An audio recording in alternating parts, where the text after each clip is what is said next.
नमस्कार दोस्तों। पिछले क्लास में हम लोग डिस्कस कर रहे थे ट्रेडिशनल कंसेप्ट। हम लोग पढ़ रहे हैं डेबिट एंड क्रेडिट करने के रूल्स के बारे में कि कैसे हम डेबिट एंड क्रेडिट करेंगे। तो हम लोग दो कंसेप्ट बताए थे, ट्रेडिशनल कंसेप्ट और मॉडर्न कंसेप्ट। ट्रेडिशनल कंसेप्ट हमने पिछले क्लास में कंप्लीट कर लिया था। आज हम लोगों को मॉडर्न कंसेप्ट देखना और एक क्लास लगेगा modern concept debit and credit का क्लियर हो जाएगा। यानी डेबिट और क्रेडिट करते कैसे हैं ये पूरा कंसेप्ट क्लियर हो जाएगा मॉडर्न कंसेप्ट के अंदर। तो हम लोगों को बहुत जरूरी है ये जानना कि आखिर हम लोग डेबिट और क्रेडिट करते कैसे हैं। तो ध्यान रखना, आज हम लोगों को जो डिस्कस करना है वो है modern concept, modern concept of debit and credit. Debit और क्रेडिट करने का जो आधुनिक कंसेप्ट है वो हम लोगों को पढ़ना है। क्या है डेबिट और क्रेडिट करने का मॉडर्न कंसेप्ट, वो हम लोगों को यहाँ पढ़ना है। तो मॉडर्न कंसेप्ट के हिसाब से, नए कंसेप्ट के हिसाब से, इसी मॉडर्न कंसेप्ट को हम अमेरिकन कंसेप्ट बोलते हैं क्योंकि अमेरिका इसको डेवलप किया है। और इसी कंसेप्ट को हम अकाउंटिंग इक्वेशन कंसेप्ट बोलते हैं क्योंकि अकाउंटिंग इक्वेशन के बेस पर बनता है। तो इस कंसेप्ट में डेबिट एंड क्रेडिट करने से पहले सबसे पहला काम आपको करना होगा यहाँ पे कि हमको जो जितने बिजनेस में लेन देन हो रहे हैं, तो लेन देन में पार्टीज होते हैं, दो पार्टी तो कम से कम होना ही चाहिए जिसके बीच में लेन देन होगा। तो सबसे पहला काम ये करना है कि किसी बिजनेस ट्रांजेक्शन्स में, बिजनेस के लेन देन में जो दो पार्टी होंगे वो दोनों पार्टी को छांटना है, यानी निकालना है। और जब दो पार्टी हम ढूंढ लेंगे तो ये देखना है कि वो दोनों पार्टी किस अकाउंट से रिलेटेड है। जिस अकाउंट से रिलेटेड वो पार्टी होगा उसका ट्रीटमेंट वैसे ही करेंगे। अब सवाल है सर कितने तरह के अकाउंट होते हैं, ये जानना जरूरी है। तो सबसे पहले हम लोग बांटते हैं मॉडर्न कंसेप्ट में क्लासिफिकेशन ऑफ अकाउंट। अकाउंट कितने तरह के होते हैं पहले ये तो जान लें। क्लासिफिकेशन ऑफ अकाउंट,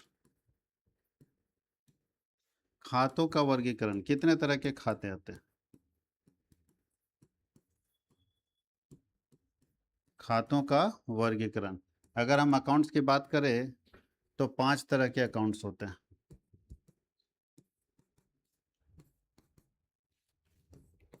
पहला अकाउंट होता है एसेट से रिलेटेड, संपत्ति से रिलेटेड।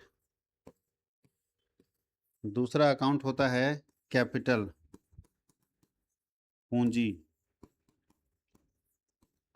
तीसरा अकाउंट होता है लायबिलिटी।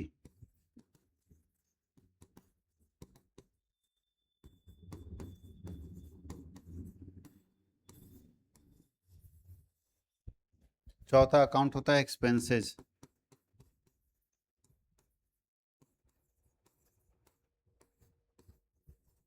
पांचवा अकाउंट होता है इनकम। यानी इस दुनिया में जितने लेन देन होते हैं वो यही पांचों से रिलेटेड होते हैं। इस दुनिया में जितने लेन देन होते हैं वो यही पांचों से रिलेटेड लेन देन होते हैं। सारे लेन देन इसी पांचों से रिलेटेड होता है। या तो एसेट से रिलेटेड होगा, या तो कैपिटल से रिलेटेड होगा, या तो लायबिलिटी से रिलेटेड होगा, या तो एक्सपेंसेस से रिलेटेड होगा, या तो इनकम से। यानी जब हम मॉडर्न कंसेप्ट के हिसाब से डेबिट एंड क्रेडिट करेंगे तो लेन देन में जितने पार्टी होंगे, जो भी दो पार्टी तीन पार्टी, कम से कम दो पार्टी होने चाहिए, ज़्यादा से ज़्यादा जितना हो सकता है। तो सारे पार्टी को सबसे पहले ये आपको तय करना पड़ेगा वो पार्टी जो बिजनेस के लेन देन में है वो इसमें से किससे रिलेटेड है। जैसे हमने एक लेन देन किया कि फर्नीचर खरीदे, तो जब हम फर्नीचर खरीदते तो यहाँ पे दो पार्टी है, एक है फर्नीचर, और बताइए फर्नीचर खरीदे होंगे नगद में तो कैश होगा, ये दो पार्टी। अभी आपको देखना ही है कि ये दोनों पार्टी किससे रिलेटेड है। तो फर्नीचर भी मेरा एसेट होता है और कैश भी मेरा एसेट होता है। इसका मतलब दोनों जो है एसेट से रिलेटेड है। तो हम लोग दोनों के ऊपर जो नियम लगाएंगे किसका लगाएंगे, एसेट का नियम। तो सबसे पहले आपको यह जानना जरूरी है कि कौन सा पार्टी किससे रिलेटेड है। अगर एसेट से रिलेटेड है तो इसका नियम लगेगा, लायबिलिटी से रिलेटेड लायबिलिटी का नियम लगेगा, कैपिटल से रिलेटेड है कैपिटल का नियम लगेगा। यानी पहले आपको छांटना पड़ेगा कि किससे रिलेटेड है। तो चलिए सबसे पहले हम लोग बात कर लेते हैं कि अगर कोई एसेट से रिलेटेड है तो ध्यान रखिएगा एसेट हमेशा डेबिट बैलेंस रखेगा। Asset always show debit balance. Capital से रिलेटेड है तो कैपिटल क्रेडिट बैलेंस शो करेगा। लायबिलिटी से रिलेटेड है तो क्रेडिट बैलेंस शो करेगा। एक्सपेंसेस से रिलेटेड है तो डेबिट बैलेंस शो करेगा। और इनकम से रिलेटेड है तो क्रेडिट बैलेंस शो करेगा। मतलब है कि सबसे पहले ये देखना होगा कि मेरे बिजनेस में जो लेन देन हो रहे हैं उसमें दो पार्टी हैं, दोनों पार्टी किससे रिलेटेड है। हो सकता है कि दोनों का दोनों एसेट से रिलेटेड हो, हो सकता है कि एक एसेट और एक कैपिटल से रिलेटेड हो सकता है कि एसेट एक लायबिलिटी से रिलेटेड हो। तो आपको ये ढूंढ के निकालना पड़ेगा कि कौन किससे रिलेटेड है। तो सबसे पहले लेन देन में जो दो पक्षकार पार्टी जाएंगे, उस पार्टी को सबसे पहले पांचों में से किसी एक कैटेगरी में चुनना पड़ेगा। और फिर उस कैटेगरी का नियम आपको पता है कि अगर वो एसेट होगा तो उसका डेबिट बैलेंस होता है, कैपिटल का बैलेंस क्रेडिट होता है, लायबिलिटी का बैलेंस क्रेडिट होता है, एक्सपेंसेस का बैलेंस डेबिट होता है, और इनकम का बैलेंस क्रेडिट होता है। यही 5 तरह से क्लासिफाई करते हैं अलग अलग अकाउंट्स में हम लोगों को डेबिट और क्रेडिट करने के लिए। अब इसका रूल्स बता देते हैं, बहुत ही छोटा क्लास ही होगा क्योंकि बहुत इजी चीज़ है। अब इसका रूल्स देखिए, इसमें डेबिट और क्रेडिट कैसे करते हैं, क्या नियम है इसका।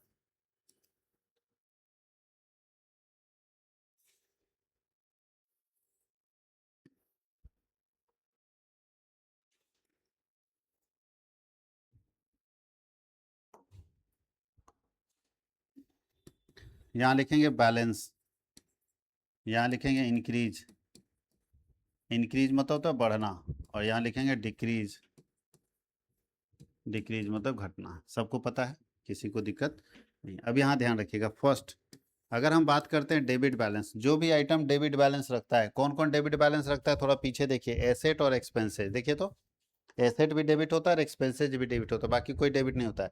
तो एसेट और एक्सपेंसेस डेबिट बैलेंस रखता है, उसके लिए नियम ये है कि अगर एसेट और एक्सपेंसेस बढ़ेगा, बढ़ेगा तो डेबिट करेंगे और घटेगा तो क्रेडिट करेंगे। ठीक से समझिएगा, डेबिट अगर बढ़ेगा तो डेबिट करेंगे और घटेगा तो क्रेडिट करेंगे। बढ़ने पर सेम, घटने पर उल्टा, बढ़ने पर सेम, घटने पर उल्टा। दूसरा है क्रेडिट बैलेंस, अगर कोई क्रेडिट बैलेंस रखता है, कौन कौन क्रेडिट बैलेंस रखता है, कैपिटल, लायबिलिटी और इनकम। तो ये क्रेडिट बैलेंस रखता है, अगर ये बढ़ गया तो क्रेडिट कर देंगे और अगर ये घट गया तो डेबिट कर देंगे। इतना ही कंसेप्ट है, पूरा पूरा रूल्स इतना ही है कि बढ़ने पर सेम काम, डेबिट बढ़ेगा तो डेबिट, क्रेडिट बढ़ेगा तो क्रेडिट, यानी बढ़ने पर सेम काम। अगर नेचर डेबिट है और बढ़ रहा है तो डेबिट करेंगे, नेचर क्रेडिट है बढ़ रहा है तो क्रेडिट करेंगे। लेकिन घटने पर उल्टा, देखिए डेबिट बढ़ रहा है तो डेबिट कर दिए, घट रहा है तो क्रेडिट कर दिए, क्रेडिट बढ़ रहा है तो क्रेडिट कर दिए, घट रहा है तो डेबिट कर दिए। यानी बढ़ने पर सेम होगा, घटने पर उल्टा होगा, बढ़ने पर सेम होगा, घटने पर उल्टा होगा। याद रखिएगा, बढ़ने पर सेम और घटने पर उल्टा, प्लस माइनस की तरह होता है, जैसे आप बचपन में प्लस माइनस सीखे हैं। ठीक से समझिएगा तो समझ में आ जाएगा।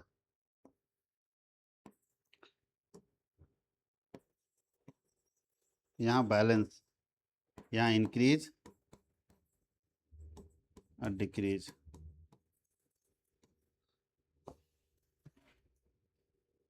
चलिए सबसे पहला बताइए, प्लस, प्लस को बढ़ाना हो तो क्या करेंगे, प्लस करते हैं, और घटाना होता तो क्या करते थे, माइनस। अच्छा, माइनस को बढ़ाना है तो माइनस में है, उसको बढ़ाना है तो माइनस करते थे, और घटाना है तो प्लस करते थे। देखिए तो सेम है, प्लस को बढ़ाएंगे तो सेम, यानी बढ़ाने पर सेम काम हो रहा है। माइनस को बढ़ाना तो माइनस करना होगा सेम, प्लस को बढ़ाना तो प्लस करना होगा, लेकिन घटाने में उल्टा हो रहा है ना। सेम उसी तरह से यहाँ डेबिट बढ़ाना है तो डेबिट, घटाने में क्रेडिट, क्रेडिट बढ़ाना है तो क्रेडिट, घटाने में डेबिट। और अब अपने एग्जाम्पल देके हम आपको समझाएंगे कि कैसे डेबिट और क्रेडिट इसमें हम लोग करेंगे। यहाँ तक कोई कंसेप्ट में दिक्कत हो रहा है क्या, यहाँ तक पूरा क्लियर है कि बढ़ेगा तो क्या और घटेगा तो क्या, पूरा इंक्रीज और डिक्रीज आपको क्लियर कर दिए। अब हम लोग एग्जाम्पल देके आपको बताने वाले हैं कि इसमें कैसे करेंगे। जैसे एक एग्जाम्पल है परचेज फर्नीचर, एग्जाम्पल है परचेज फर्नीचर 30,000। बताइए फर्नीचर खरीदे, सबसे पहले दो पार्टी ढूंढो। पहला पार्टी का नाम क्या है इसमें, पहला पार्टी का नाम क्या है। जब हम फर्नीचर खरीदेंगे तो एक पार्टी होगा फर्नीचर और दूसरा पार्टी होगा कैश, यानी दो चीज़ पर असर पड़ेगा, एक फर्नीचर पर और एक कैश पर। क्या होगा, फर्नीचर खरीदेंगे तो फर्नीचर बढ़ेगा और कैश घटेगा, फर्नीचर बढ़ेगा और कैश घटेगा, ही ना होगा। तो जब हम फर्नीचर खरीदते हैं तो फर्नीचर बढ़ता है और कैश घटता है, तो दो पार्टी जिस पर प्रभाव पड़ेगा। बताइए फर्नीचर, ये पांचों में से क्या होता है, ये पांचों में से फर्नीचर किस में जाएगा और कैश में किस में जाएगा, फर्नीचर और कैश दोनों एसेट में जाएगा। फर्नीचर भी एसेट होता है और कैश भी एसेट होता है। एसेट का कौन सा बैलेंस होता है, डेबिट, तो दोनों एसेट्स है, ये भी एसेट्स और ये भी एसेट्स है। और बताइए एसेट का कौन सा बैलेंस होता है, डेबिट बैलेंस। एसेट का कौन सा बैलेंस होता है। अब आपको ये देखना है कि कौन बढ़ रहा है कौन घट रहा है। खुद सोचिए, जब आप फर्नीचर खरीदेंगे तो फर्नीचर बढ़ेगा और कैश घटेगा, तो जो बढ़ेगा फर्नीचर बढ़ रहा है और कैश क्या हो रहा है, घट रहा है। रूल्स क्या है, दोनों डेबिट बैलेंस रखता है, तो डेबिट बैलेंस का रूल्स देखो यहाँ पे। डेबिट बैलेंस का रूल्स है कि जो बढ़ेगा वो डेबिट होगा और जो घटेगा वो क्रेडिट होगा। तो बताइए इसमें कौन बढ़ रहा है, फर्नीचर खरीदेंगे तो कौन बढ़ेगा, फर्नीचर, तो ये डेबिट होगा, और कौन घटेगा, कैश, तो कैश क्रेडिट होगा। तो इसका जर्नल बनेगा furniture account debit to cash account, furniture account debit to cash account. कहीं कोई दिक्कत? और अगर चाहिए तो एक और एग्जांपल ले लेते हैं, दूसरा इसी को बेच देते हैं। सोल्ड फर्नीचर, कोई भी बनाएंगे जर्नल, कोई दिक्कत नहीं, सारा जर्नल बनेगा इससे। बताइए फर्नीचर अगर बेचेंगे तो फिर दो पार्टी आएगा, एक आएगा फर्नीचर और बेचेंगे तो क्या होगा, कैश आएगा।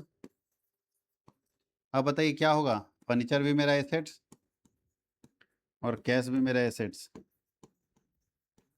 फर्नीचर भी डेबिट बैलेंस रखता है, कैश भी डेबिट बैलेंस रखता है। बताइए फर्नीचर बेच रहे हैं तो क्या हो रहा है, फर्नीचर घट रहा है और कैश बढ़ रहा है।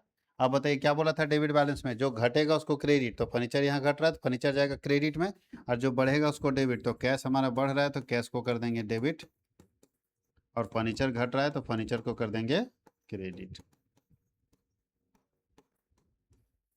कहीं कोई दिक्कत? अब देखिए जस्ट उल्टा है, furniture account debit to cash, cash account debit to furniture, just उल्टा है ना खरीदने बेचने का। तो अब आपको ये सिर्फ देखना है कि कौन बढ़ रहा है कौन घट रहा है, ध्यान रखिएगा, ये देखना है कि कौन बढ़ रहा है कौन घट रहा है। तो फिर से एक बार रिमाइंड कर देते, ये रूल्स यहीं तक खत्म हो गया, बहुत छोटा नियम है बट आपको याद रखना है, बहुत काम का नियम है। यानी पूरे अकाउंटिंग पढ़ते समय ये आपको सबसे ज़्यादा परेशान करेगा। तो रूल्स अगर आपको डेबिट क्रेडिट का नहीं पता है तो आप बहुत बार परेशान होइएगा। तो चलिए एक बार फिर से रिमाइंड कर लेते हैं पूरा का पूरा। आपने ट्रेडिशनल कंसेप्ट पढ़ लिया है, मॉडर्न कंसेप्ट को हम लोग अमेरिकन कंसेप्ट भी बोलते हैं और अकाउंटिंग इक्वेशन कंसेप्ट भी बोलते हैं। यहाँ पे डेबिट और क्रेडिट करने से पहले आपको सबसे पहले अकाउंट्स में क्लासीफाई करना होगा, 5 अकाउंट्स में।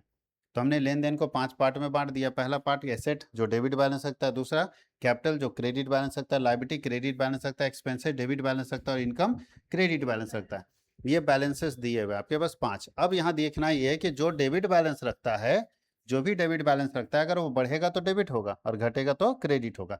जो क्रेडिट बैलेंस रखता है वो बढ़ेगा तो क्रेडिट होगा, घटेगा तो डेबिट होगा। यानी यहाँ इतना याद रखना है, बढ़ने पर सेम काम और घटने पर उल्टा काम। अगर डेबिट को बढ़ाना हो तो डेबिट करेंगे और घटाना हो तो क्रेडिट करेंगे, क्रेडिट को बढ़ाना हो तो क्रेडिट करेंगे, घटाना हो तो डेबिट करेंगे। बढ़ने पर सेम और घटने पर उल्टा, बढ़ने पर सेम और घटने पर उल्टा। याद रखिएगा, जैसे प्लस माइनस हम लोग बचपन से जानते हैं कि प्लस को बढ़ाना तो प्लस करते थे, माइनस को बढ़ाना तो माइनस करते थे, तब ना बढ़ेगा। माइनस में 15,000 उसको और बढ़ाना है तो माइनस और करेंगे तब तो बढ़ेगा ना। तो यही लॉजिक यहाँ पे काम चल रहा है, लेकिन आपको प्लस माइनस नहीं याद रखना, आपको डेबिट क्रेडिट याद रखना। और फिर हमने जर्नल बना के एक दिखा भी दिया, समझा भी दिया एग्जाम्पल के साथ। यहाँ तक कोई इशू है बताइए, कोई दिक्कत है तो पूछिए। आज हम लोग यहीं तक क्लास लेंगे, अगले क्लास में फिर हम लोग, चूंकि बेसिक हम लोग पढ़ चुके हैं rules of debit and credit, अब हम लोग जर्नल स्टार्ट करेंगे। क्या स्टार्ट करेंगे? जर्नल। जर्नल से पहले कुछ क्वेश्चन अकाउंटिंग इक्वेशन का देख लेंगे और फिर जर्नल स्टार्ट करेंगे, क्योंकि अब हम लोगों का डेबिट और क्रेडिट का पूरा कंसेप्ट क्लियर हो गया है। अब हम लोग को जर्नल पढ़ना है। तो यहाँ तक में कोई प्रॉब्लम है तो पूछिए, और अगर नहीं प्रॉब्लम है तो आज का क्लास हम लोग यहीं तक रखेंगे।